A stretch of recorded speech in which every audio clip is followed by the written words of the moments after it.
U.S. President Donald Trump has ended his 12-day Asia tour. He's been to Japan, South Korea, China, Vietnam, and the Philippines. Trump attended the Asia-Pacific Economic Cooperation, or APEC, leaders meeting in Da Nang, Vietnam, and the Association of Southeast Asian Nations, or ASEAN Summit, and related meetings in the Philippine capital, Manila. He returned home on November the 14th. Before our discussion about the assessment of this trip, let's take a look at this. U.S. President Donald Trump arrived back at the White House on Tuesday night. He flew back to the U.S. after his 12-day Asia tour from the Philippines, where he said the Asia trip was a great success. We've had a tremendously successful trip. Tremendous amounts of work was done on trade, not only on the deals, and we have at least $300 billion worth of deals, but that will be, I think, way triple that number in a fairly short period of time. But I think much more importantly, we've explained that the United States is open to trade, but we want reciprocal trade. We want fair trade for the United States. During this trip, Trump also called for joint efforts to tighten the screws on the DPRK and its development of nuclear weapons in defiance of UN sanctions. It's also been really good in terms of North Korea and getting everybody together. I think their acts are all together. China has been excellent. Japan and South Korea have been excellent. I think that's a very important. Trump said he would elaborate on this trip with a major statement at the White House this week. But even across the Pacific, Trump was reminded of the challenges awaiting him at home. For more on Trump's Asia tour, we are now joined in our Beijing studio by Douglas Paal, Vice President for the Carnegie Endowment for International Peace. Thank you, sir, for being with us. Also joining us in Beijing, we have Mr. Rong Ying, Vice President of CIIS, that is China Institute of International Studies. Thank you as well. And also we would like to welcome in Manila from the Philippines, Lucio Blanco Pitlo III, who is a lecturer at the Chinese Studies program at Ateneo, the Manila University. Thank you so much, Professor Pitlo. Thank you for joining us. I want to start with you, Mr. Paal. There are three things that President Trump, before he visit, he talked about. That is trade, DPRK nuclear issue, and also the overall strategy toward the region. How much has that become reality? Well, on the North Korean issue, his stop in Japan reified the common cause of the Western powers against North Korea's acquisition of nuclear weapons.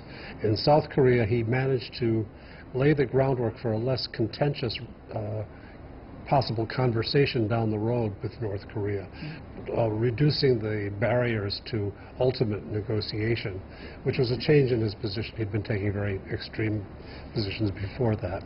And then when he came to China, there was a good conversation about encouraging China to follow through on the sanctions that it has agreed to implement through the United Nations Security Council resolutions. So do you consider that as a big step, or at least one of those important steps? You know, we got through this trip without having any setbacks, and that is itself a big step. Our expectations have been lowered for Mr. Trump's behavior on the international scene, and so it's not hard for him to have a success just by not having a failure. I see. When the expectation bar is low, so it's not that much to be disappointed. But having said that, though, Mr. Rong, we did hear about the strategy part before President Trump made the trip. That was so-called about Indo-Pacific. He mentioned that phrase in a speech given to the CEOs of the APEC CEO Summit without elaborating exactly the meaning of it. What do you think, having been an observer of the United States for long, of this phrase that he mentioned, and the fact that he did not elaborate much behind what is this phrase meaning?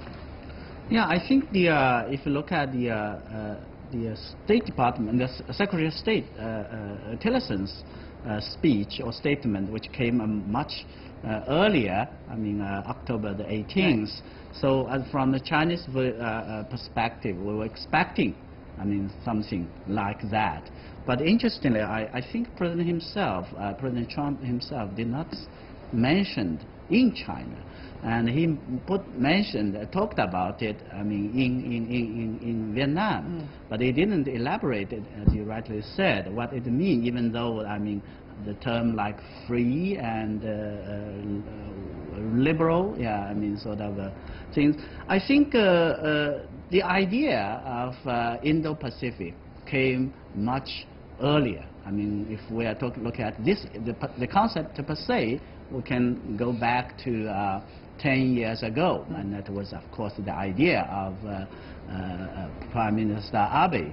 And so for China, I think we're looking at it. We try to understand that, and but in the meantime, we make very clear that is, say, the region as a whole is very important. So we welcome, I think, countries like the United States to play a constructive role. In the meantime, we hope that peace, stability, prosperity would certainly help everybody, including the United States. Mixed signals, in fact, when President Trump did not mention much about so-called Indo-Pacific, this concept itself.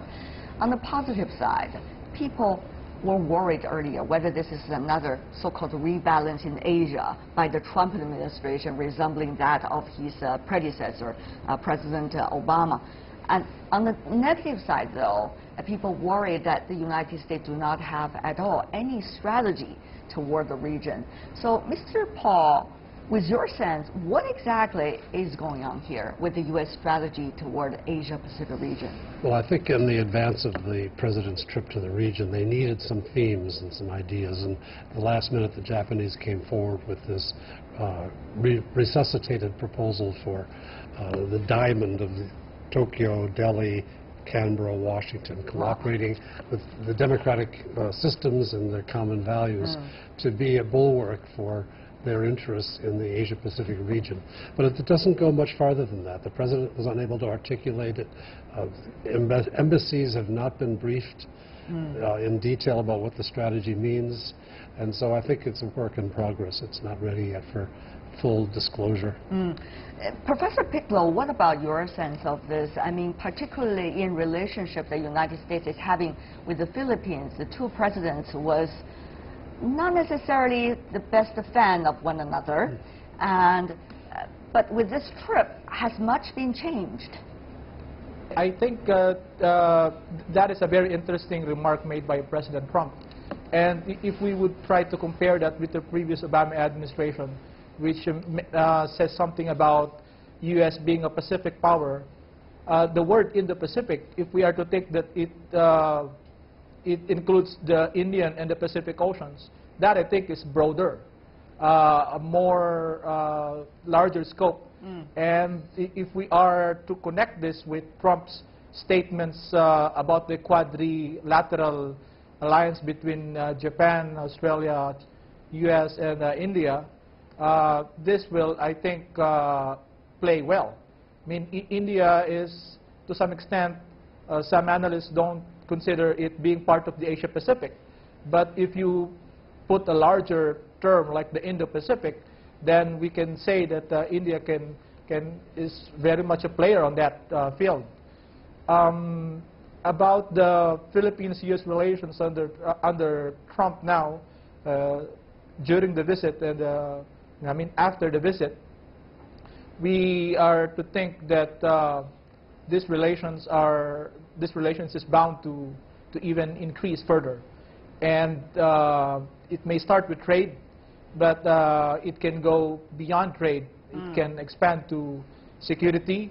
We just wind up the 5-month battle to retake control of Marawi City, and U.S. and other countries like China and Russia have been very instrumental in the fight against insurgents and terrorists. Right. And so I think U.S. can use this as another platform to improve or to boost cooperation between both sides. All right. Having said that, though, another issue is what exactly is going on between China and the United States. It's not just bilateral relationship. It is more than that. This trip, people pay much attention to it for different reasons. First trip, President Trump ever state visit to the Asian countries. Secondly, this is right after China's 19th Party Congress. China talked about its new vision toward the rest of the world, United States included, and the region included. And thirdly, this is going to be a trip in which the two presidents are going to talk back to back to the public, and they're going to talk to the people that they visit in the Asia-Pacific region about their visions and their roadmaps. And what's going to be the responses from the people there toward the two ideas? Whether the two ideas are very different from one another. So, Mr. Paal, let's go to this part. Even more important. Well, I think the biggest difference seen in the speeches that were given to the region by the two presidents were over trade and attitudes towards trade. The U.S. under President Trump wants to bilateralize these issues and rejects the common approach of the traditional liberal international order. And quite surprisingly, President Xi Jinping there is able to step into the vacuum and talk about upholding the liberal international order, which has been a source of tremendous benefit to China's development and that of the other countries engaged in the APEC process. So it's quite a contrast, and it doesn't compliment the U.S. that the president is looking at this bilateral protectionist, nativist approach, isolationist approach. That this is not natural for the U.S. to be in this position, and I hope that we can graduate from it into something more comprehensive before long. Can you? We can, but whether we will is another matter. Mr. Trump hasn't shown himself to be a strong learner in this area. His views have been really unchanged since the early 1980s. So I don't have high expectations for change by himself. But at this point, this is the midterm election coming up already. State elections are already going on to a certain extent. So Mr. Trump being like a dark horse in the previous presidential election, how is he going to shape himself? Is it by national interest or is it by election cycle once again? Mr. Paul. Well, I mean, he's signaling that he wants to appeal to his core constituency. That has been the shaping element of his travels in this region, even though he's had to revert to traditional positions on alliances and the like that he did not take during the campaign last time for president.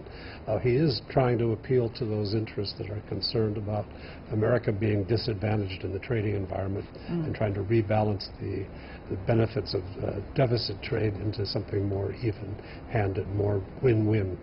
Is this a vacuum for China?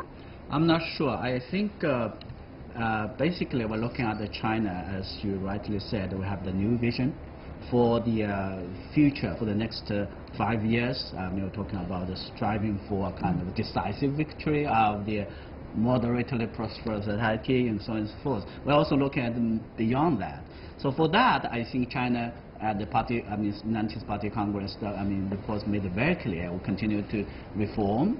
Reform effort continue to open up, and they continue to work for a more inclusive, balanced, and I think integrated region, so that China would enjoy continued development. And in the meantime, the benefits of China development will also help the region as a whole to grow. So we are talking about a kind of a vision or kind of policy purely, I think interestingly also out of our national interest or national development strategy. So if there's a kind of a contrast, I thought that this was a contrast between U.S. and China, and based on its own national strategy, development strategy. Professor Pitlo, how do the people in your part of the world receive these kind of messages coming from two presidents?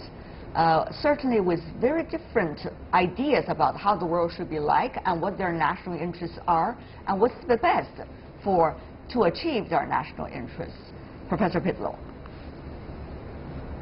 Okay, it's quite unusual for people from this part of the world, from Philippines as well as in the larger Southeast Asia, to have China, which had been in the past castigated for not following rules of the trade, now championing the cause of globalization and observing the international liberal order in terms of trade. And U.S. seems to be on the retreat and more on protecting and no longer allowing other states to take advantage of the U.S. So I think this is unusual, but I think there are still openings for countries like the Philippines to try to carve out that space, cut deals with U.S. now that U.S. seems to be more of the bilateralist, meaning leaning more towards bilateral approaches and looking at China for multilateral or regional trade initiatives like the RCEP or the Belt and Road Initiative. So I think countries in the region, Southeast Asia, and including the Philippines, will have to learn how to play with this new game. Professor Pitlo has already got the action map over there. The role of the players. Yes, indeed. Everyone has a role to play, and everyone has a roadmap to use. Mr. Paal, what about that? I mean, for the future, do you see this trend is likely to go deepen before we see a big change politically in the United States? If that is the case, does it mean that the U.S. is retreating? Can the region survive without the United States' active participation multilaterally and also on different kinds of mechanisms and platforms? I think the region is already accommodating the fact that the American government is not going to be providing the leadership role it used to provide. And I think the best sign of that was the agreement of the 11 parties to the TPP, Trans-Pacific Partnership, to try to bring that into action, even though the largest trading partner, the U.S., has chosen to step aside.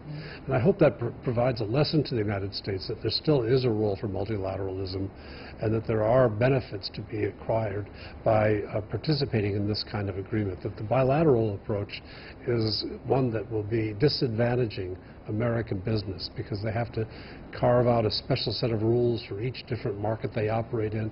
This doesn't accord with the modern way of business, and it's certainly going to be holding America back until we have a change either in leadership or the thinking of our leadership. But you know, you never know. The political leadership, whether there is going to be a change a few years from now or not. It all depends on how the elections are going. Mr. Rong, what about that? Is China advancing while the U.S. retreating? Well, you said it is totally in China's interest. Okay, if there's something totally in China's interest, everybody applauded, and it seems that everything is agreed upon. There's a role for everybody. Is China going to take that role, the so-called leadership role? Well, I think China would certainly be taking more responsibilities by providing more public goods. So you refuse to use so-called leadership role, but rather responsibilities. That's the way. Well, I think that is also certainly serves China's interest, but also being welcomed by the countries in the region. As China is now the second largest economy in the world, and China's interest is growing. I think China certainly the sense of responsibility, but more importantly, I think by shouldering more responsibilities, I think China itself and the region as a whole will be able to achieve a common development through cooperation. That's what I think we said the new, China major country diplomacy with Chinese characteristics for the new era. Very what do we mean? Yeah, what do we mean by that? Yeah. And Mr. Paal is smiling. Certainly he's here in China to learn about these new phenomena, new terms. But before we go, I do want to ask the three of you, what are some of the barometers that we could observe from now on in the near term about where the region is going after this very multifaceted visits by different state leaders in the Asia-Pacific region? What would help us to understand where exactly we're going? Let's have Professor Pitlo first before we go to have the two of you here in the studio. Professor Pitlo, help us to find some of those signs. Well, I think the signs are in so many ways interconnected to one another as regional economies and the global economy continue to become more interconnected. But I think it's important for aspiring leaders like China to determine what approach it would like to use in order to show a new brand of leadership, if ever. Will it be also interested in accumulating trade, allowing countries to have surplus or trade surplus relative to China, the way U.S. did for many decades, which under the present U.S. leadership seems to be uninclined to continue.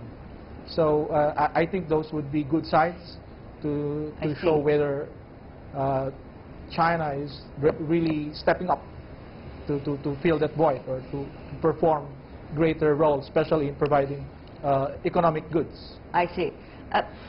Mr. Paal, what about that? Is it about trade or is it about something else? I think it's about probably two things. One will be how successful the Trump administration is with domestic policy to refire up the American economy. If they are successful, and we've had indications of increased GDP growth, that will lead to a stronger dollar and a bigger trade deficit, and a frustration of the administration's current policy. So they'll have to reevaluate that. If they're successful at home, they'll be less successful, seemingly, in their international trade stance. And the second big variable is what happens on the North Korean peninsula. I don't think good things are going to happen for the next 6 months to a year, and that could really test the international system, test our respective relations with South Korea, China, and Japan, as well as North Korea, as we try to handle crises that come at us out of the Korean peninsula. I see. Mr. Rong? Well, I think as far as China is concerned, first of all, the relationship, bilateral relationship between China and the United States is always important. And I think we have always seen we are working for kind of a new type of major country relationship. And I think during the visit, once again, the two leaders emphasized or agreed that cooperation is the best choice for the two countries, and a win-win will leading us to a better future. So with that agreement, with that consensus, now the signs, positive sign, we look at how this consensus will translated into a sort of action, so that the relationship not only will bring benefits for the countries, but more importantly for the region and the world as a whole in solving or in managing, if we are not able to solve the problems that both in the security areas or more importantly on the economic and other areas. That is the relationship we are looking for. Well, certainly we heard different ideas from the three of you. Well, thank you so much for joining us. Douglas Paal, all the way from Washington in Beijing. Thank you for joining us this time. And Rong Ying, always. Mr. Lucio Blanco Pitlo as well. Thank you so much for being with us. And you're watching World Insight with Tian Wei. Still to come on our program.